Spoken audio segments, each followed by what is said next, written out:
Hello everyone and please welcome to the platform of Kridha Legal Star with GST updates. हालांकि budget 2021 बहुत ज़्यादा important and tremendous role play कर रहा है क्योंकि जीएसटी में कुछ 16 मेजर ड्रास्टिक चेंजेस आए हैं जो कि हो सकता है इम्पैक्ट में आ जाए, हो सकता है इन्फोर्स कर जाए आने वाले कुछ वक्त में। तो इन सारे 16 चेंजेस को जो कि जीएसटी में आए हैं इस बजट 2021 में, इसके बारे में हम प्रॉपर डिटेल्स में जानेंगे इस सेशन में। सो गाइज, अगर आप हमारे प्लेटफॉर्म पे न्यू हो तो एक बार सब्सक्राइब का बटन क्लिक कर देना और बेल आइकन को भी दबा देना क्योंकि जीएसटी से कंसर्न में जो भी इंपॉर्टेंट इन्फॉर्मेशन होती हैं वो कृधा लीगल स्टार टाइमली बेसिस पे आपको प्रोवाइड करने की पूरी कोशिश करता है। हमारा हेल्प डेस्क नंबर है 7393977569। आप फ्री होके हमारे व्हाट्सएप ग्रुप को ज्वाइन कर सकते हो जहाँ पे ग्रुप में अपडेट्स होती हैं, डेली जीएसटी अपडेट्स। ये बहुत ज़रूरी है जो आप कर लीजिए। चैनल के साथ जुड़े रहने के लिए आपको एक एक इम्पॉर्टेंट इंफॉर्मेशन दी जाएगी, वो भी टाइमली बेसिस पे। Without wasting a Penney second हम इस वीडियो को स्टार्ट करते हैं कि ये भाई चेंजेस कहाँ से शुरू हुए, कैसे शुरू हुए। Let's begin with. चलिए अब जरा शुरू से शुरुआत करते हैं। कैसे? हम बताते हैं उस प्राइमरी सेक्शन को जो कि बेस है चेंज का। Yes, section 1 subsection B.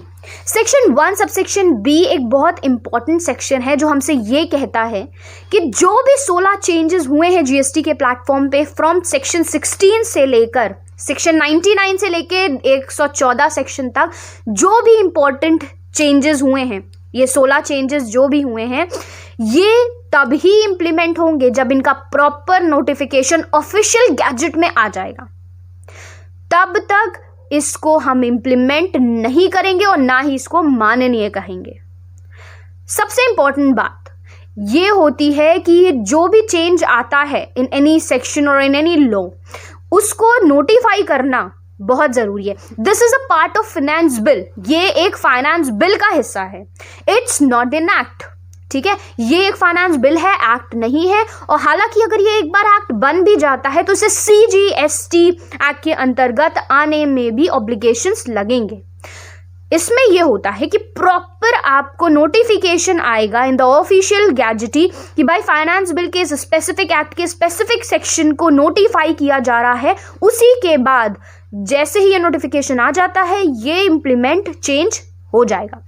इससे पहले कोई भी चेंज इंप्लीमेंट नहीं होगा। This was just a primarily section 1 subsection B, जिसने एक जस्ट दे दिया कि ये जो चेंज आया है बजट में 21 के from the changes of section 99 से लेकर 114 तक, ये इंप्लीमेंट तभी होगा जब प्रॉपर ऑफिशियल नोटिफिकेशन पास होगा in the official gazette. Now let's deal with the change in first GST section 7 subsection 1A। इस सेक्शन के अंतर्गत क्या चेंज आया? क्लॉज AA इंसर्ट हुआ। ये जो स्पेसिफिक सेक्शन है वो बात करता है स्कोप ऑफ सप्लाई के लिए। सप्लाई क्या है? Supply the most important vital pillar है हमारे जीएसटी प्लेटफॉर्म पर। कोई भी ट्रांजैक्शन होता है, कोई भी एक्टिविटी होती है regarding the goods and services के कंसर्न में, तो अगर वो सप्लाई की डेफिनेशन में फॉल करता है तो GST will apply accordingly. GST उसके अकॉर्डिंगली ही वर्क करेगा। हालांकि इसमें जो चेंज आया वो ये था कि अब से कोई भी क्लब या कोई भी एसोसिएशन जो भी अपने मेंबर्स को, इनकॉर्पोरेटेड एसोसिएशन अगर अपने मेंबर्स को कोई भी स्पेसिफिक सर्विसेज दे रही है in the forms of goods हो या कोई अदर एडिशनल सर्विसेज हो, चाहे फिर वो उसका कैश पेमेंट कर रही है, डिफर्ड पेमेंट कर रही है या वैल्यूएबल एसेट्स के थ्रू पेमेंट करती है, then and in that case आप ये बात 100% समझ सकते हैं कि इसे अब से एज पर द सुप्रीम कोर्ट जजमेंट इसे सप्लाई की डेफिनेशन में इंसर्ट कर दिया गया है। This was the change which was made under section 7 subsection 1, जिसमें AA क्लॉज ऐड कर दिया गया है फ्रॉम नाउ बजट 2021 के अंतर्गत। Number 2, schedule 2। शेड्यूल 2 बेसिकली बात किस चीज़ की करता है? ये शेड्यूल 2 बात करता है स्पेसिफिकली कि कौन से ऐसे गुड्स हैं जो गुड्स की कैटेगरी में रखे गए हैं, कौन सी ऐसी चीज़ें हैं जिन्हें हम सर्विसेज की कैटेगरी में रखेंगे। तो इसका बाइफर्केशन जो भी है वो डिटेल्ड प्रोस्पेक्ट में शेड्यूल 2 में डिफाइन किया गया है। अब जैसे कि हम सभी जानते हैं कि क्लब को की सर्विसेज को, जो भी क्लब की सर्विसेज प्रोवाइड की जाती है टू इट्स मेंबर्स, अब एज पर सेक्शन 7AA का जो क्लॉज इंसर्ट हुआ अभी ऊपर ही हमने पहले ही देखा है, उसके अंतर्गत क्लब को सर्विसेज की कैटेगरी में इनकलकेट कर दिया गया है। तो भाई जब सर्विसेज की कैटेगरी में वो उधर इनकलकेट हो चुका है, वो एड ऑन हो चुका है, तो यहाँ शेड्यूल 2 में उसको स्पेसिफाई करने का कोई मीनिंग नहीं था। इसलिए शेड्यूल 2 से आपकी क्लब की सर्विसेज को डिलीट यानी ओमिट कर दिया गया है। This was the important change under schedule 2 which was being made under budget 2021। Now let's talk about the third important change. Third important जो चेंज आया वो इंपॉर्टेंटली आया section 16 sub section 2 clause AA के अंतर्गत। Section 16 sub section 2 clause AA हमसे specifically ये कहता है कि ये जो आने वाला टाइम है उसमें ITC क्लेम करना हो जाएगा डिफ़िकल्ट। अब सीधी सी बात यह है कि ITC क्लेम करना डिफ़िकल्ट क्यों हो जाएगा।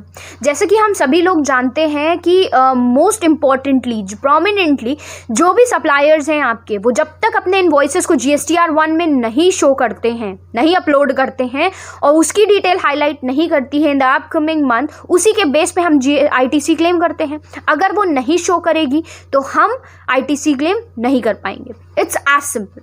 But now question is that कि मान लीजिए कि किसी भी पर्सोनल ने QRMP स्कीम को अडॉप्ट किया। QRMP स्कीम को अडॉप्ट करने के बाद ये कहानी स्टार्ट होती है फ्रॉम 1 जनवरी 2021 के इनवॉइसेस अपलोड किए गए हैं जनवरी मंथ के, तो वो कब शो होगा? 14 फरवरी के आसपास लमसम शो कर जाएगा। Now the question is that कि भाई अगर वो अपने क्वार्टर का जनवरी फरवरी एंड मार्च का सप्लायर जनवरी फरवरी एंड मार्च के मंथ का GSTR 1 को अप्लाई करता है, अपलोड करता है इनवॉइसेस, तो वो तो अप्रैल में जाके शो करेगा, मतलब यानी 13 या 14 अप्रैल के आसपास आपको हाईलाइट करेगा। Now the question following is that कि ITC आखिर हम किस पे लें, ITC किस पर लिया जाना चाहिए। तो यहाँ पे क्या है, ये जो अमेंडमेंट हुआ उसमें क्लैरिफिकेशन तो प्रॉपर नहीं आया कि IFF के बेस पे होना चाहिए आपका ITC क्लेम या GSTR 1 के केस में किया जाना चाहिए आपका ITC क्लेम। सो ये एक बहुत बड़ा सा क्वेश्चन है। हालांकि हमें ये बात पता है कि GSTR 1 अगर प्रॉपर अपलोडेड है then and in that case and on that basis आप अपना ITC क्लेम कर सकते हो and this is mandatory and IFF is not mandatory, it's completely optional. तो इस केस में ये बात कही गई है बिल्कुल क्लियर कट में कि ITC लेना थोड़ा डिफिकल्ट हो सकता है आने वाले प्रोस्पेक्ट्स में। Number 4, Section 35 subsection 5.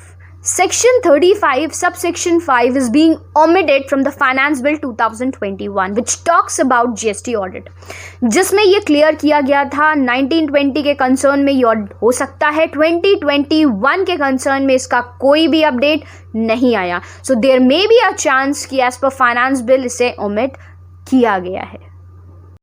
Now moving towards the next change जो इंपॉर्टेंट आया वो सेक्शन 44 के अंतर्गत आया। सेक्शन 44 में पहले सब सेक्शन हुआ करते थे 1 एंड सब सेक्शन 2, हालांकि इन दोनों को हटा दिया गया है। Subsection 1 and 2 are being omitted और अब सिर्फ रह गया है सेक्शन 44। सेक्शन 44 बात करता है कि अब से हम आपको देंगे सेल्फ सर्टिफाइड रिकंसिलेशन स्टेटमेंट, जो कि बेसिकली क्या है, बेसिकली इट्स अ मर्जर, जो कि एक मर्जर होगा ऑफ GSTR 9 और 9C का। इसके अंदर की जो भी प्रिस्क्राइब्ड ड्यू डेट्स होगी वो भी रूल्स के अकॉर्डिंग स्पेसिफाइड होगी, जो प्रॉपर रूल्स के अकॉर्डिंग स्पेसिफाइड होगी। जिन भी टैक्स पेयर्स का टर्नओवर 2 करोड़ आता है, 5 करोड़ आता है, जो भी एग्जेम्पशन की पावर है वो सारी एग्जेम्पशन की पावर अब से मेंशन होगी सेक्शन 44 के अंतर्गत, जो कि पहले मेंशन हुआ करती थी सेक्शन 148 के अंदर। तो ये जो इंपॉर्टेंट चेंज है वो प्रिस्क्राइब्ड किया गया है एज पर सेक्शन 44 कि अब से भाई आपको सेल्फ सर्टिफाइड रिकंसिलेशन स्टेटमेंट मिलेगा, किसका? GSTR 9 एंड 9C का। नाउ जो नेक्स्ट चेंज आया वो आया एज पर सेक्शन 50, जो कि अमेंड करता है या अमेंडमेंट टॉक्स अबाउट इंटरेस्ट। ठीक है, इंटरेस्ट किस पे दिया जाएगा? नेट लाइबिलिटी पे आपकी पे किया जाएगा या फिर आपको दिया जाएगा ग्रॉस लाइबिलिटी पे करना है? क्वेश्चन बहुत सीधा सा है कि ये जो इंटरेस्ट का अमाउंट है ये नेट लाइबिलिटी पे जाने वाला है या आपकी ग्रॉस लाइबिलिटी पे। तो it completely depends upon you. मान लीजिए कि आपने अपने रिटर्न्स की फाइलिंग अप्रैल महीने की जो फाइलिंग है उसको जून में करी, तो क्या इंटरेस्ट लगेगा? क्वेश्चन नंबर 1, यस, इंटरेस्ट की लाइबिलिटी लगेगी, क्योंकि अप्रैल मंथ के रिटर्न की फाइलिंग आपने जून के मंथ में कंप्लाई करी है। साथ ही ये जो इफेक्टिविटी है इस अमेंडमेंट की, वो कब से अप्लाई होगी? वो 1 जुलाई 2017 से ही उसको इनएक्टिव माना जाएगा। Fine. The most important thing is कि ये जो लाइबिलिटी है, अगर आप कैश लेजर के थ्रू पे कर रहे हो, तो कोई भी लाइबिलिटी अगर आप कैश लेजर के थ्रू पे करते हो तो उसकी लाइबिलिटी मानी जाएगी और उसके लिए आपको इंटरेस्ट भरना पड़ेगा। नाउ मोस्ट इंपॉर्टेंटली अब हम आगे बढ़ते हैं एक इंपॉर्टेंट सेक्शन की तरफ, सेक्शन 74। यह सेक्शन 74 क्या बात करता है? सेक्शन 74 हमसे ये डिस्कस करता है कि भाई अगर मान लो कि किसी बंदे ने कोई फोर्जरी कमिट कर रखी है, या फिर उसने कभी भी अपने टैक्स का पेमेंट टाइमली बेसिस पे नहीं कर रखा है, कोई मिसइंटरप्रिटेशंस कर रखी है, XYZ, कुछ भी रीज़न हो सकता है, सेम बंदे के साथ एक सेक्शन और जुड़ गया, दैट इज सेक्शन 129। जैसे कि क्या हो सकता है, उसके गुड्स एंड सर्विसेज या उसके ट्रांसपोर्ट सिस्टम को सीज कर लिया गया है due to any sort of mishaps. तो ये क्या दोनों सेक्शन अगर एक ही बंदे पे लगे हुए हैं, अगर पेनाल्टीज दोनों पे लगी हुई हैं, और मान लीजिए उस बंदे ने अपनी पेनाल्टी को पे करके सेक्शन 74 यानी फोर्जरी के केस से वो बाहर हो जाता है, तो क्या जो उस पर लगा सेक्शन 129 है वो हट जाएगा? ऑटोमेटिकली हट जाएगा। तो मैं आपको ये बता देती हूँ कि ये जो अमेंडमेंट आया है इस बार के बजट 2021 के अंतर्गत, इसमें ये क्लियर कर दिया गया है कि अब से ये जो सब्स्टिट्यूशन हुआ है, ये जो हो जाता था पहले कि भाई अगर एक में पेनाल्टी पे करके रिलीज ऑफ हो गए तो दूसरे में भी रिलीज ऑफ हो जाते थे, अब से वो रिलीज ऑफ नहीं होगा, ना ही उसे एक्सेप्ट या माना जाएगा, उसकी माननीय अधिकता नहीं होगी एज पर budget 2021। Now most important section है सेक्शन 75 सबसेक्शन 12। सेक्शन 75 सबसेक्शन 12 खुद में ही एक इम्पॉर्टेंट प्रॉस्पेक्ट है, क्योंकि ये बात करता है सेल्फ असेसमेंट ऑफ टैक्स के कंसर्न में। इट सिंपली सेज दैट कि भाई अब इस आने वाले जो GST में चेंज है उसके अंतर्गत इस सेक्शन के अंदर एक प्रॉपर एक्सप्लेनेशन ऐड किया गया है। जैसा कि हम बहुत सारे लॉयर्स ये जानते हैं या CA या CS जानते हैं कि जब भी कभी लॉ एंड ऑर्डर में एक्सप्लेनेशन को ऐड ऑन किया जाता है तो ये इंटरप्रेट कर लिया जाता है कि ये जो एक्सप्लेनेशन है इसे बाय डिफ़ॉल्ट तब से माननीय कंसिडर किया जाएगा जब से इसका लॉ बना है, that means from 1 July 2017। Now question arises, आखिर ये एक्सप्लेनेशन हमसे क्या कहता है?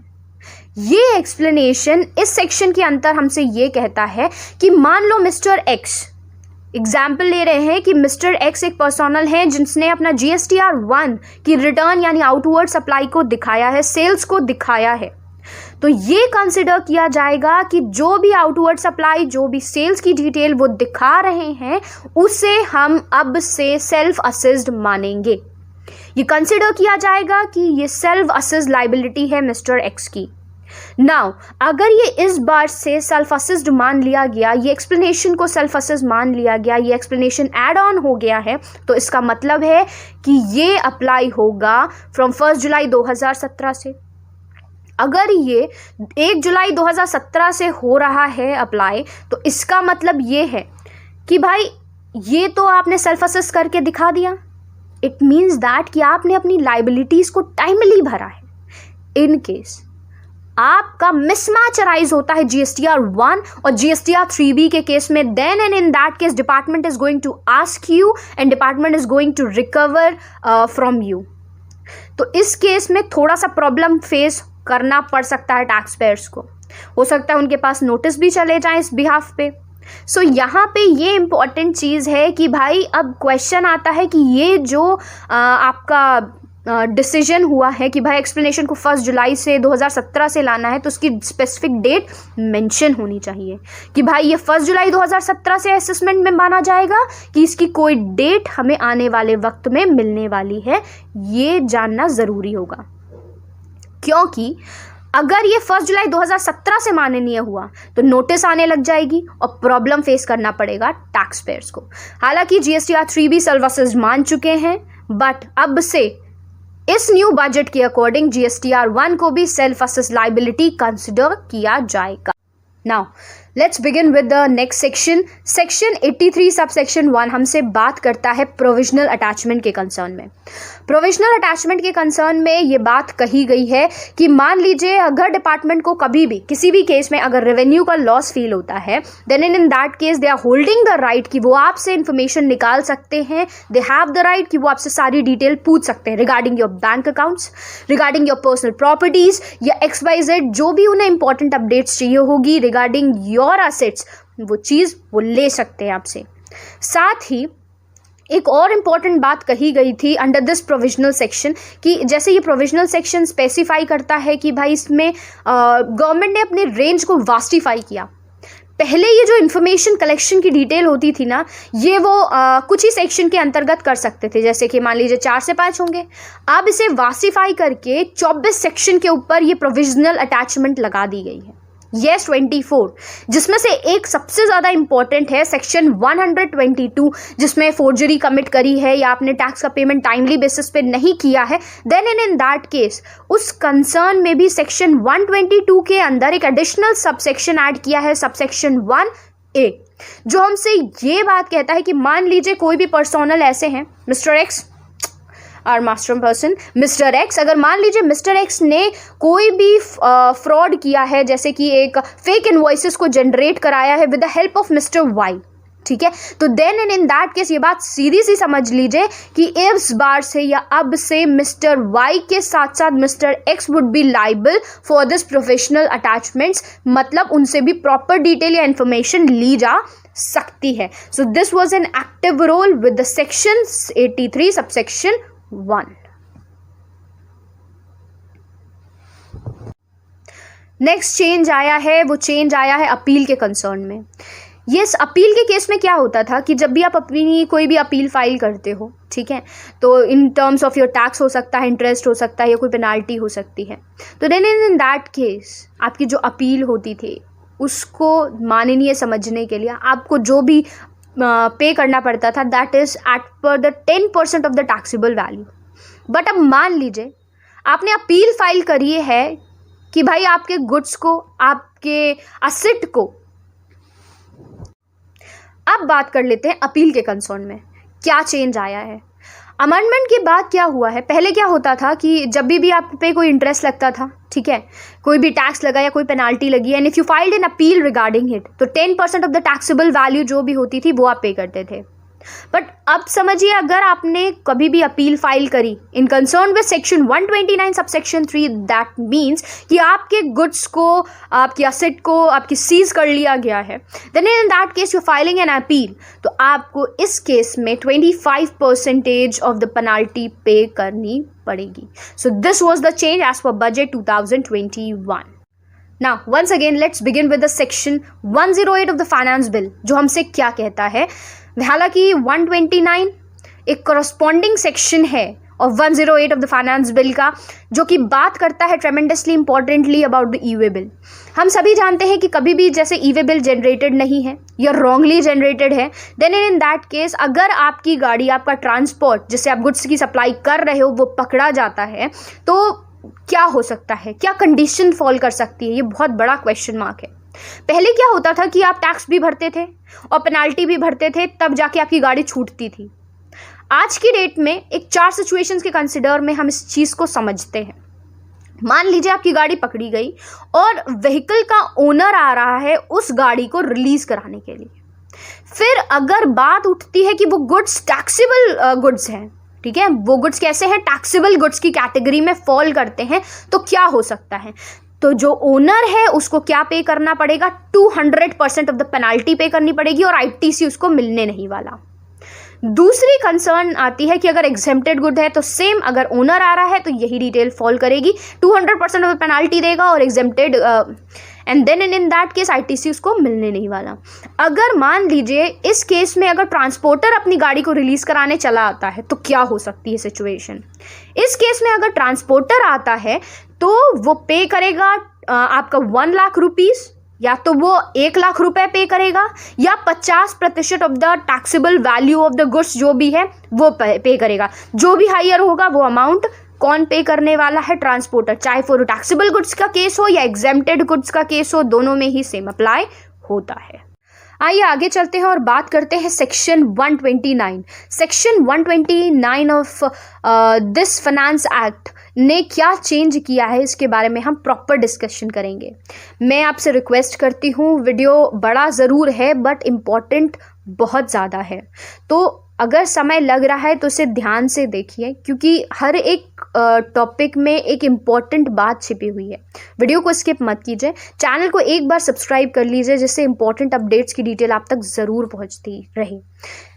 आगे बढ़ते हैं कि सेक्शन 129 के अंदर सब सेक्शंस में चेंज हुआ। सब सेक्शन कौन कौन से बदले? सब सेक्शन 2 में चेंज आया, सब सेक्शन 3 में चेंज आया, सब सेक्शन 4 में चेंज आया, सब सेक्शन 6 में चेंज आया। मोस्ट इंपॉर्टेंटली अगर बात की जाए सेक्शन 129 सब सेक्शन 2 के अंतर्गत तो इसे प्रॉपरली ओमिट कर दिया गया है।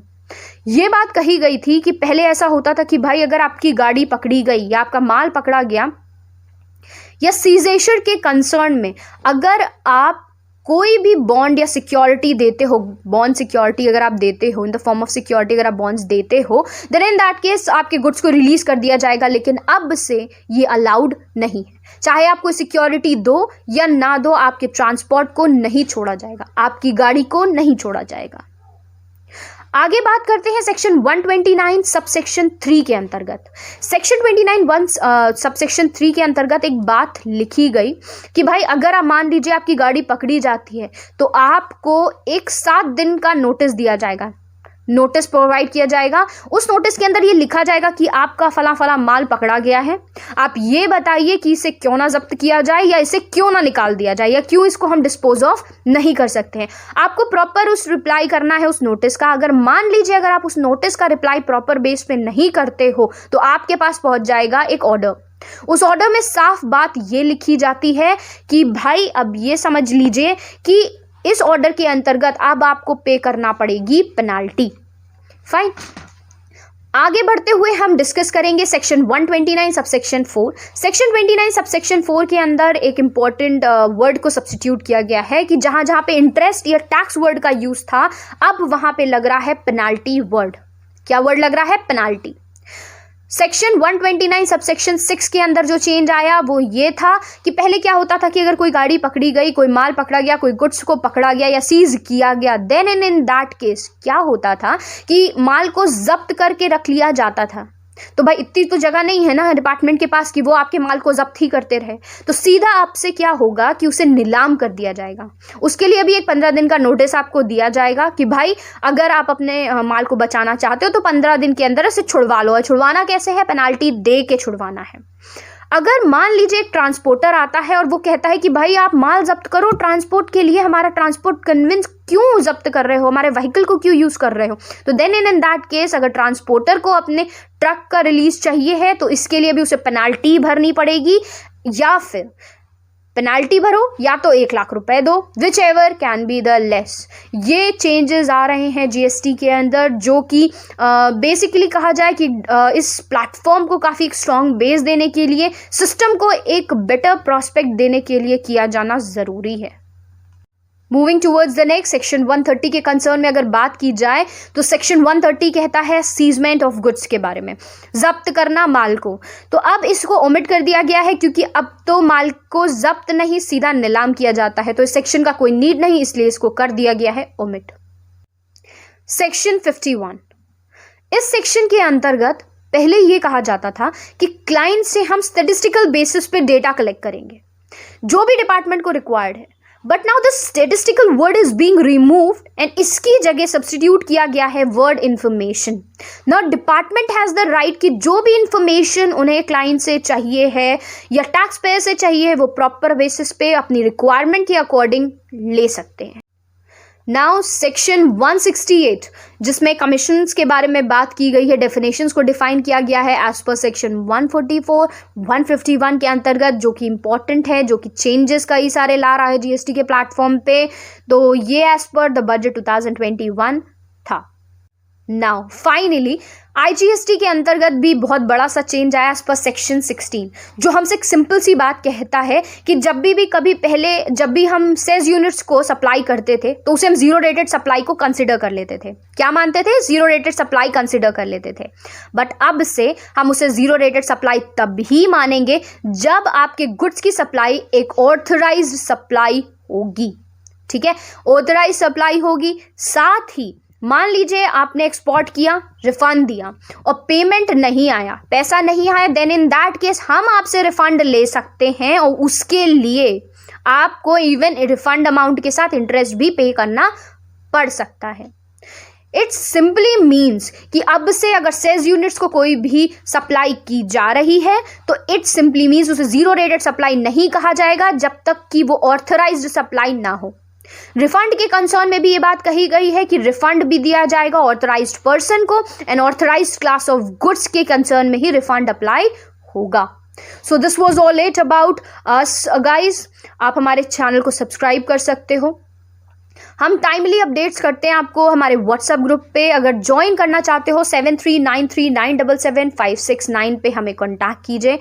साथ ही अवेलेबल हैं हम यूट्यूब और इंस्टाग्राम पे भी, फेसबुक पे, ट्विटर पे भी। जहाँ से आपको कन्वीनियंट लगे आप हमें ज्वाइन करके हमारे इस नंबर का यूज़ करके हमसे कनेक्ट हो सकते हैं। Number is 7393977569। Thank you for watching and stay connected with Krida legal star. Thank you guys.